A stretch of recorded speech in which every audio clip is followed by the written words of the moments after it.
Utility theft is a crime, a very expensive crime, and an extremely dangerous practice. A PWC loss control specialist will explain to us how utility theft impacts all customers and what you can do to help prevent utility theft in this edition of Spotlight on Safety.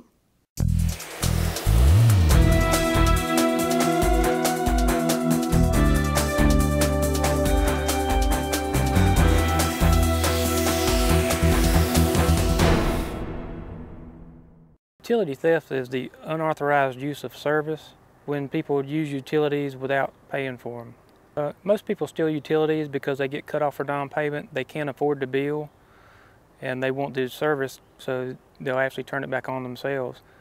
Some people don't think stealing utilities, such as electric and water and even cable, is even a crime. They don't think they're actually stealing, but in all actuality they are. It is a misdemeanor. But for sometimes like your second and third offense, it could be a felony.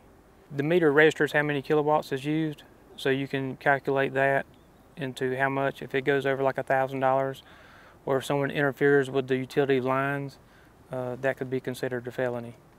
There's always the electrocution hazard, as well as arc flash burns. There's also a fire hazard. So if someone's living in apartments and there's 12 apartments, not only are you possibly burning up one apartment, you could actually take out the whole building. Utility theft affects all of our customers because it could possibly cause everybody's rates to go up, not just on our utility, but every utility nationwide. I think nationally it's like $6 billion is stolen due to utility theft. As a loss control specialist, I'm responsible for trying to prevent tampering and also stop tampering. We do that in various ways by going out and investigating locations where we suspect theft is occurring, and by stopping it, if we have to have the lines cut or remove meters, especially removing water meters, we just take the steps necessary to try to prevent any further loss. We find out we have inactive consumption reports, we have meters that give us alarms, tamper alarms, to let us know that they're being tampered with. We also have customers that will call in and let us know people are tampering, and sometimes we get reports through the website. If customers suspect tampering, they could look for any damage done to the meter base, suspicious activity going on around the meter base, especially at night or after hours. If they know that the customer shouldn't have power and they see lights on at night, that's a dead giveaway. The hotline we have is anonymous. It's 223-4088. It's an anonymous line. You don't have to leave your name, your phone number, or anything. You can just leave a brief message of what you think is going on and an address. And basically that's all we need. Some of the tampering we have found where the front cover has been off the meter base with exposed wires. We found broken glass on meters, and it makes it very dangerous in neighborhoods where there's a lot of kids.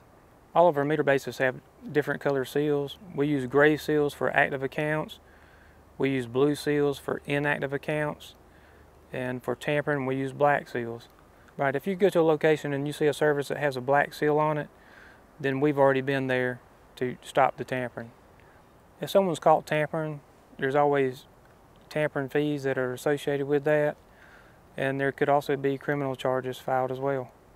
If someone's caught tampering, if they come in and pay their fees and their deposit, whatever they need to get the service back on, they are billed the inactive consumption that was on the meters, then we will reestablish service with them and work with our customers, give them, another chance.